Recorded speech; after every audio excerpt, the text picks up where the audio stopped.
નમસ્કાર મિત્રો, વનિતાની વાનગી વાતનું સ્વાગત છે. તો ફ્રેન્ડ્સ, આજે હું તમારી સાથે શેર કરીશ એકદમ સરળ અને ઝટપટ બની જતો એવો એકદમ નવો નાસ્તો, જેને આપણે 2 કાચા બટેટા અને ઘઉંના લોટમાંથી બનાવીશું. અને તેમાં સમોસા, કચોરી, પકોડી ત્રણેયનો સ્વાદ આવશે. તો ચાલો તેને બનાવવાનું શરૂ કરીએ. તેના માટે મેં અહીંયા 2 મીડિયમ સાઇઝના કાચા બટેટા લીધેલ છે. હવે બટેટાને છીણી લેશું.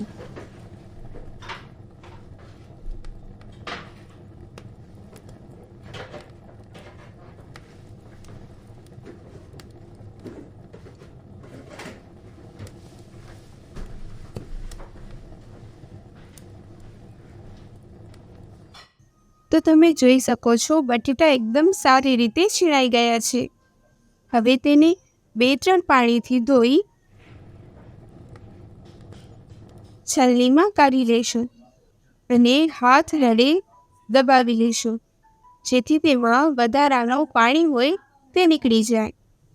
હવે તેને એક મિક્સિંગ બાઉલમાં એડ કરીશું. સાથે જ એક નવ ડુંગળી તેને લાંબી સ્લાઇસમાં કટ કરી એડ કરીશું.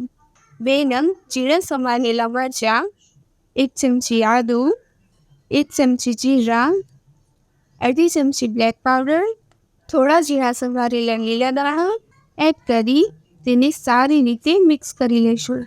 ફ્રેન્ડ્સ, શાકભાજી તમે તમારી પસંદ મુજબ નાખી શકો છો, જેમ કે ગાજર, શિમલા મિર્ચ, કોબીજ નાખી શકો છો. અને હા, મીઠું છેલ્લે નાખીશું, કેમ કે મીઠું નાખવાથી શાકભાજીમાંથી પાણી છૂટું પડશે. હવે તેને સાઈડમાં મૂકી આગળની પ્રોસેસ કરીશું. તો અહીંયા મેં સવારનો વધેલો લોટ લીધેલ છે. જો તમે ઈચ્છો તો 1 કપ ઘઉંના લોટને તરત જ બાંધી લઈ શકો છો. લોટને વસેરી તેના 4 ભાગ કરી લઈશું. હવે એક લુહો લઈ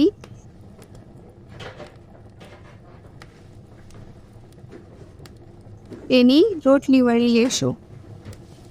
તો ફ્રેન્ડ્સ, રોટલીને પાતળી જ વણવાની છે. આવી રીતના બધી જ રોટલી તૈયાર કરી લીધેલ છે.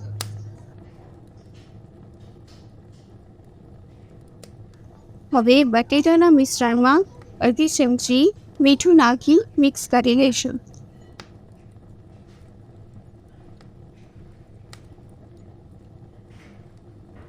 હવે ચકલા પર રોટલી મૂકી તેના પર ટોમેટો સોસ, લીલી ચટણી, શેઝવાન સોસ જે તમારી પાસે હોય તે લગાવી શકો છો, પણ મેં અહીંયા ટોમેટો સોસ લીધેલ છે. હવે જે બટેટાનું મિશ્રણ બનાવી રાખ્યો હતો તે પાથરી દેશું. હવે તેની ઉપર બીજી રોટલી મૂકીશું અને હાથ વડે દબાવી લઈશું. હવે તેના પર લીલી ચટણી લગાવી દઈશું.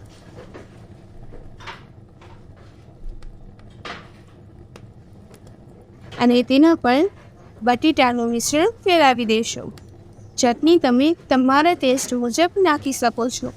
અને તેના પર બીજી એક રોટલી મૂકી અને ટોમેટો કેચઅપ લગાવી લઈશું. તેના ઉપર પણ બટેટાનું મિશ્રણ લગાવી બીજી એક રોટલી કવર કરીશું.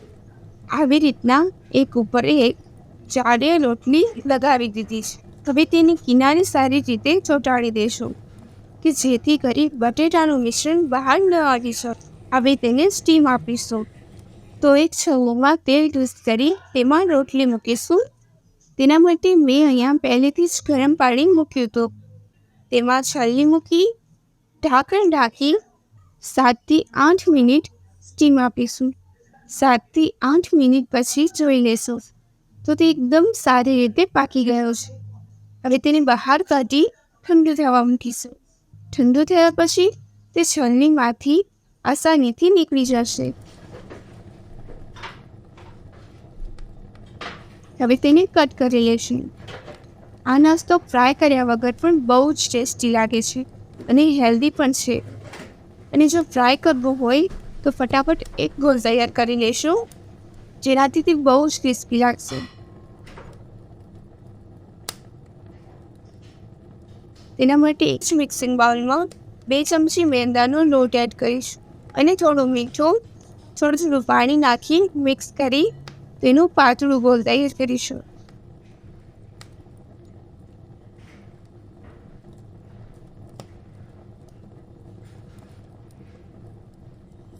હવે તેમાં એક પીસ નાખી તેને ગોળમાં સારી રીતે ડીપ કરી તળી લઈશું.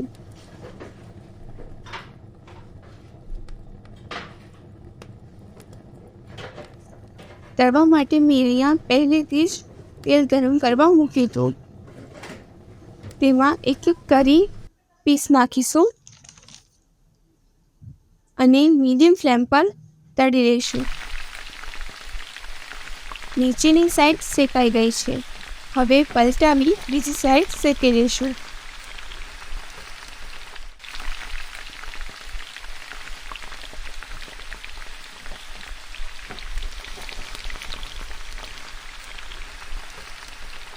તો તમે જોઈ શકો છો તેની બંને સાઈડ શેકાઈ ગોલ્ડન બ્રાઉન થઈ ગઈ છે, યાની કે તે રેડી છે. બહુ જ ઓછા તેલમાં જ ક્રિસ્પી ફ્રાય થઈ જાય છે અને ઘઉંના લોટમાંથી બનેલો છે. તો બજારમાંથી મળતા સમોસા, કચોરી, પકોડીથી પણ વધારે હેલ્ધી છે અને ટેસ્ટી પણ, અને બનાવવામાં પણ એકદમ સરળ છે. તો તમે એકવાર જરૂર ટ્રાય કરજો. તો ફ્રેન્ડ્સ, રેસીપી કેવી લાગી કોમેન્ટમાં જરૂર બતાવજો.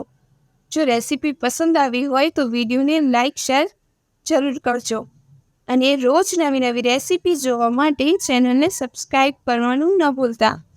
તો ફરી મળીએ એક નવી રેસીપી સાથે. Okay, thank you.